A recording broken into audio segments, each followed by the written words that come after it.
Na ocorrência de preconceito entre os alunos, que atitude pode a escola tomar para evitar estas situações e assegurar o respeito para estes alunos? Ou seja, se um aluno que está consciente da sua orientação sexual, se calhar pode ser considerada fora da normalidade da sociedade, e se fosse desrespeitado e se fosse, de certa forma, vítima desse bullying, o que é que a escola faria para remediar essa situação?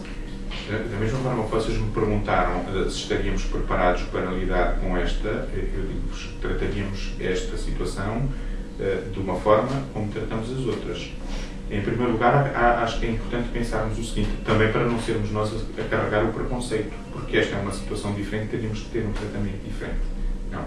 Mas digo-vos isto, relativamente às questões da orientação sexual, acho que quando estamos a trabalhar com jovens, e que são jovens que ainda estão a formar o seu caráter, e portanto estão a formar, estão a despertar para as questões, estão a despertar para a sexualidade, estão a despertar para múltiplas situações que lhes são novas, perante uma situação em que um jovem possa dizer aquilo que seria normal era que eu não gostasse de pessoas do mesmo sexo, agora que me parece que gosto de pessoas do mesmo sexo, como é que eu saio deste filme, ou como é que eu tenho consistência para saber se é isto que efetivamente eu quero para a minha orientação sexual. Eu acho que aí a escola pode disponibilizar alguns meios para ele poder conversar, discutir e, portanto, poderem perceber até que ponto a orientação sexual é uma situação que já está muito definida na sua cabeça ou que ainda está em processo de construção e muitas vezes em processo de descoberta. Aí podemos escorrer-nos do gabinete, podemos escorrer da psicóloga, porque eu acho que em determinadas circunstâncias é importante também podermos, as pessoas poderem falar das coisas. Nesse aspecto a escola pode ajudar no sentido de dar também a estes jovens algumas ferramentas para que eles possam efetivamente construir a sua personalidade, respeitando aquilo que possa ser a sua orientação sexual. Agora, quanto aos outros temos que lhes mostrar claramente que os comportamentos, quer sejam por questões de diferença de orientação sexual, quer seja por questões de bullying, quer seja por violência psicológica, física, por aí fora, são um conjunto de atitudes que hoje em dia não são aceitáveis.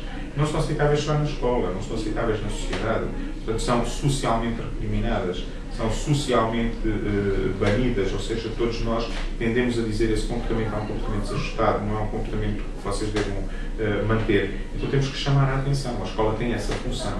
A escola não pode deixar de sensibilizar os alunos para lhes dizer que esse comportamento, essa atitude não é correta, não é aceitável. E depois, como noutros quaisquer casos em que nós nos deparamos nas escolas, quer eles sejam de violência verbal, psicológica, temos que punir, como é evidente, quando as pessoas não cumprem com aquilo que é a nossa convivência. Todos nós sabemos que quando funcionamos com um conjunto de regras, é aquilo que de certa forma nos faz saber o que é que me é a seguir. Ou seja, se eu cumprir esta regra, a seguir eu estou bem, se eu não cumprir esta regra, eu sei que sou exposto a poderem punir-me e poderem me castigar. Há sempre um primeiro momento em que a chamada de atenção é o efeito pedagógico da questão. Ou seja, é informarmos, que também é importante fazermos isto para todos os jovens, é informarmos que este comportamento ou aquela atitude não é ajustada e não é correta.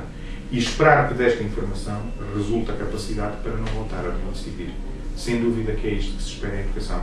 E se nós, quando estamos perante jovens, e os informamos que a atitude não foi correta e eles reconhecem, e se depois não voltarem a reincidir, eu acho que cumprimos a nossa função em termos de escola, que é ajudar a formar o caráter de todos nós.